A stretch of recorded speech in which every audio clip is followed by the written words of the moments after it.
नमस्कार बंधुरा, आमी अर्पिता आछि आपनादेर साथे। यदि आमार चैनेले नतून हये थाकेन ताहले अवश्यई चैनेलटिके सबस्क्राइब करे दिन, पाशे थाकुन। आज आमादेर आलोचनार विषय हलो आपनार सन्तान कि जखन तखन उल्टोपाल्टा कथा बोले आपनाके अप्रस्तुत सिचुएशने फेले देय, ताहले भाबछेन कि करबेन, किभाबे सामलाबेन आपनार सन्तानके। शुनते थाकुन एई आलोचना। प्रथमे एकटी घटना बলি। আমি একটি বার্থডে পার্টিতে গিয়েছিলাম কিছুদিন আগেই। তো সেখানে একটি বাচ্চা এসছে, অনেক বাচ্চার মধ্যে একটি বাচ্চা হঠাৎ করে যখন সে পার্টি থেকে যায় চলে যাচ্ছে, তখন যার বার্থডে তার বন্ধুটিকে সে হঠাৎ করে সবার সামনেই চিৎকার করে বলতে শুরু করলো যে এই তোর বার্থডে গিফটটা, রিটার্ন গিফটটা আমার মোটেই পছন্দ হলো না, কিন্তু এরকম গিফট পরের বার যদি দিস তাহলে আর তোর বার্থডে পার্টিতে আসবো না। তো আর বাচ্চাটির এই ধরনের কথায় তার বাড়ির লোক, যার বার্থডে ছিল তার বাচ্চাটির বাড়ির লোক, যে বাচ্চাটি কথাটি বলেছে তার মা বাবা দুজনেরই প্রচণ্ড অপ্রস্তুত অবস্থা। কি করবে, কি বলবে, কিভাবে সামলাবে এই সিচুয়েশনটা, কেউ কিছু বুঝতে পারছে না। এটি গেল একটা ঘটনা। দ্বিতীয় আরেকটি ঘটনা আমার মনে পড়ছে, এটিও একটি বার্থডে পার্টির ঘটনা। এখানে সেই বাচ্চাটি নিজের বার্থডে ছিল, নিজের বার্থডেতে এসেছে পাশের বাড়ির এক আন্টি। সেই আন্টিটি তাকে একটা গিফট ধরিয়েছে, যেমন সবাই দিয়ে থাকে। বাচ্চাটা সবার সামনে গিফটটা দেওয়ার পরেই সাথে সাথে বলছে, আন্টি এতে একটা দামি খেলনা আছে তো। তো আন্টি কি বলবে বুঝতেই পারছে না। তার মা বাবা যারা ওখানে আত্মীয় স্বজন প্রেজেন্ট ছিল সবাই বাচ্চাটিকে ধমকাতে শুরু করলো, কি বলছো, এই ধরনের কথাবার্তা কেউ বলে নাকি। তারপর গেল। তো আপনার বাচ্চাও কি যখন তখন এই ধরনের কথাবার্তা যে কোনো সিচুয়েশনে পাবলিকলি বলে আপনাকে এম্বারাস করে?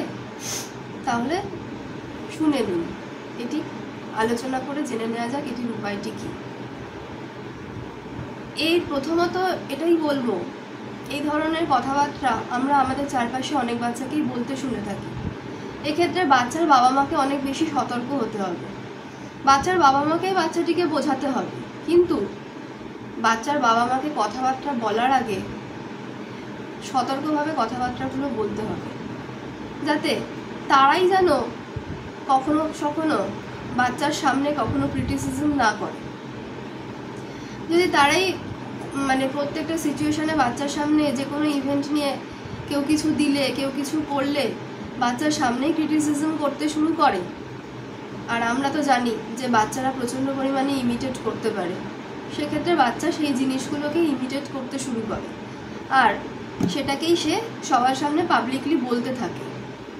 তো তখন আপনি ভাবেন যে আপনার বাচ্চাটা এই ধরনের কেন কথা বলছে, আপনি তো বাচ্চাকে এরকম কিছু শেখাননি। কিন্তু এটা বাচ্চাকে শিখিয়ে দিতে হয় না। বাচ্চা আপনার থেকে যা শুনবে, যা দেখবে সেটাই সে শিখবে এবং সেটাই সে সবার সামনে রিপ্রেজেন্ট করবে। তাই বাবা মায়েদের বলছি, বাচ্চার সামনে যখন আপনারা এই ধরনের কথা বলবেন, পারতপক্ষে বলবেনই না।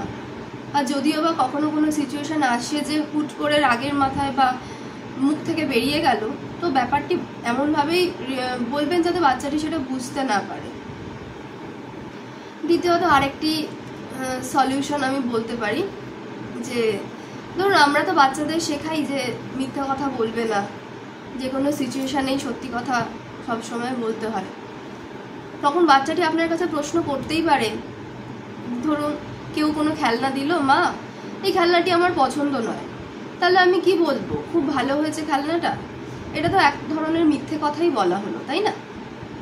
তো সেক্ষেত্রে বাচ্চাটিকে আপনি কিভাবে বোঝাবেন, কিভাবে বাচ্চাটিকে বলবেন যে এইটা যদি মিথ্যেও হয়, এই মিথ্যেটা কিন্তু যে তোমাকে খেলনাটা দিচ্ছে সে তো খেলনাটা তার পছন্দ মতো করে এনেছে, তার পছন্দ অনুযায়ী সে খেলনাটা এনেছে। এক্ষেত্রে তোমাকে অবশ্যই থ্যাংক ইউ বলে হাসি মুখে খেলনাটা নিতে হবে। তুমি কখনোই বলতে পারো না যে আন্টি আমার খেলনাটা পছন্দ হয়নি, নেক্সট টাইম একটা দামি খেলনা নিয়ে আসো। সেটা কিন্তু তাকে প্রচণ্ড হার্ট করে।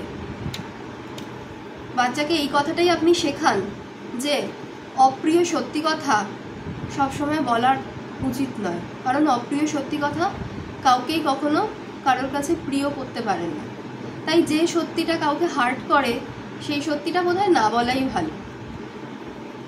তো বন্ধুরা, আপনারা নিশ্চয়ই বুঝতে পেরেছেন এই ধরনের সিচুয়েশন আপনারা কিভাবে ট্যাকেল করবেন, আপনার বাচ্চাকে কিভাবে বোঝাবেন। তাহলে আজকের আলোচনা এই পর্যন্তই। যদি আপনার ভালো লেগে থাকে আমার এই আলোচনা, অবশ্যই পাশে থাকবেন, লাইক করবেন। আর হ্যাঁ বন্ধুরা, আপনারাও কিন্তু কমেন্টে আপনাদের বাচ্চাদের বিভিন্ন রকম এই ধরনের সমস্যা যদি হয়ে থাকে আমাকে জানাতে পারেন। আমি অবশ্যই সেগুলো নিয়ে আলোচনা করব পরের এপিসোডে, সেগুলো নিয়ে ভিডিও দেওয়ার চেষ্টা করব। আর এই ভিডিওটি আপনারা আপনাদের বন্ধুবান্ধবের কাছেও শেয়ার করবেন, যদি তাদের বাচ্চারাও এই ধরনের হয়ে থাকে তারাও উপকৃত হবে। আবার আসবো পরবর্তী কোনো ভিডিও নিয়ে নেক্সট এপিসোডে। সঙ্গে থাকুন, শুনতে থাকুন, সঙ্গে অর্পিতা।